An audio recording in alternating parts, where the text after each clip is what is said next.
Well, Ann Coulter, of course, the best-selling author. Get her book, In Trump We Trust. Also concerned about the border, the wall. Get her book, Adios America. And follow her on Twitter, AnnCoulter.com, of course. Ann Coulter, how you doing? Fine, thanks. How are you, Mark Simone? Very good. Hey, that Roseanne tweet, would you say that might be the most expensive tweet ever in history? Hundreds of millions of dollars wiped out. And wow, you're right. That's a very good point. Well, first I want to say, I condemn the tweet in the harshest terms. Most of all, I condemn this forced demand that we all condemn something. Obviously, Disney just wanted to get rid of Roseanne. And please don't ever, ever, ever say, oh, the media, Hollywood, they're just selling what people want. That's all they care about, the bottom line. Through my entire life, that has never, ever, ever been true. Yeah. They ban people and they put people on to push an ideological agenda, and they don't care that this is, I mean, I was kind of surprised that this is like the first hit network show. I've never seen it. I never saw the original. I never saw this one. I have nothing to do with Roseanne. But this is such a BS excuse. Yes, she shouldn't have sent the tweet. Have you seen her other tweets? Oh my gosh. I mean, she's apparently a very funny and very popular comedian with these record-breaking number one show on television. Yeah, and like nothing, like things we haven't seen for 20 years now that there are 300 cable stations. I mean, friends of mine who have been in TV for a long time, they're just sitting back with their jaws open. It used to be that, you know, and not that long ago, pre-internet, pre-800 TV channels, a few big shows, you know, Friends, Saturday Night Live, that sort of thing. A third of the country would be watching. A third of the country would be watching Seinfeld. Today, you know, they're celebrating if they can get 2 million people to watch. She had, 20 million viewers? Disney doesn't care. They wanted to get rid of her, and they wanted to blame it on Trump. This is another Charlottesville scam where Trump said that, and I am 100% sure there were people who did, support the history of having Confederate monuments up, didn't want them torn down, had never heard of Richard Spencer, but suddenly that gets turned into saying Nazis are good people. They just lie. And I don't know, I'm creeped out by the insistence that we all say, what I said, you can't get me on that, Mark Simone. I condemn this tweet. You know, she used to be a left-wing conspiracy theorist. I mean, I think the only consistent thread, which I admit I admire, is her hatred for smug elites. But she used to be, you know, total commie conspiracy theorist. The Twitter feed is not inconsistent with what she's been doing or saying, you know, off camera for a long time. This is all about it being a show that was supposed to appeal to Trump voters. Yeah, I assume most ABC executives and the New York Times and MSNBC, when they watched Roseanne, they just didn't get the show. They've never seen people like that, who talk like that, dress like that, out in the middle of the heartland. They've never seen people like that. It was like they were watching people from another planet. Well, also, remember there was, you know, like an announcement a week ago that next season it'll be less political. I totally agree with you. It is a cultural thing, of course. But as long as it was, because it was the same sort of culture, I gather, in the last version of this show. But the last version of the show, it was a liberal Democrat working class white family. This time, there were some Trumpsters involved. It was 100% political.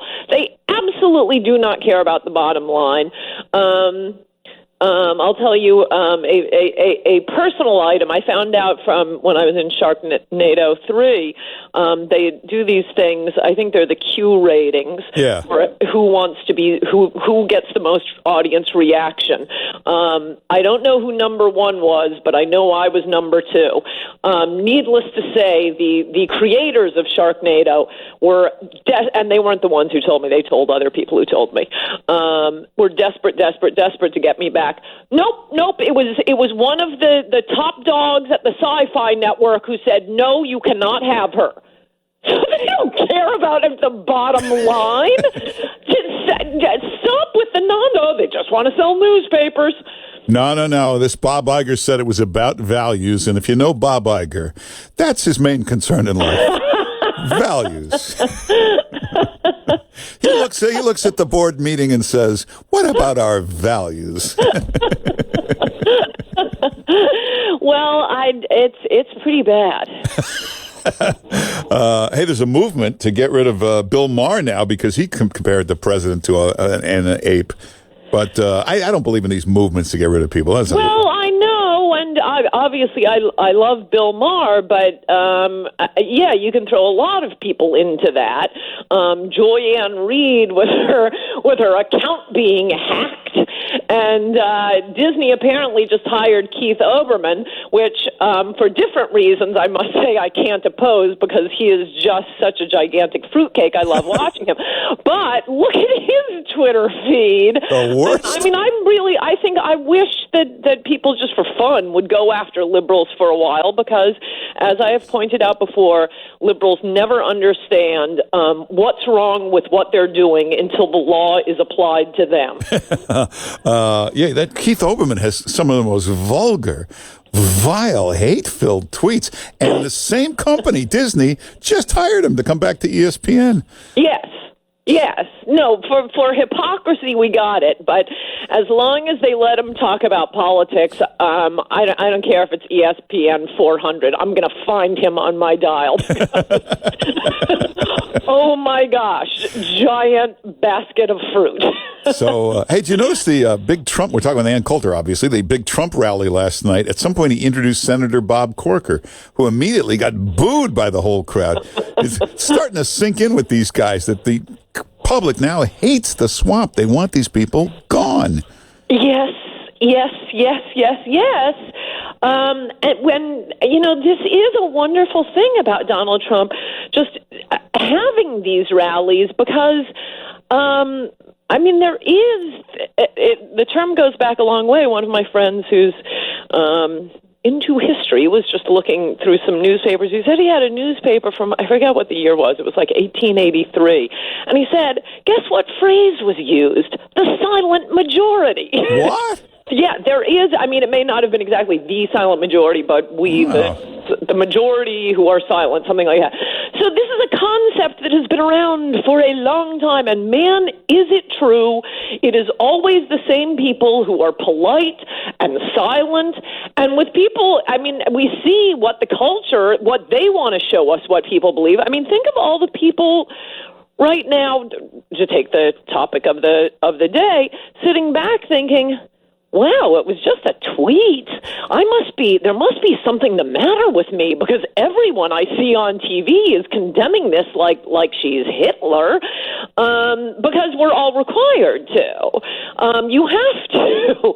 And I did. Yeah. I condemn it in the harshest terms. And so when Trump holds these rallies and you see the reactions of the crowds and tens of thousands, and when he wins the election, it gives voice, finally, to the silent majority. Did you see, I retweeted, this is my favorite tweet, not mine, but the one I retweeted.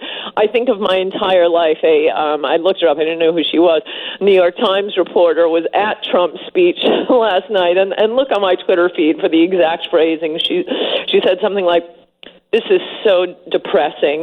An adorable little boy. He could be my son.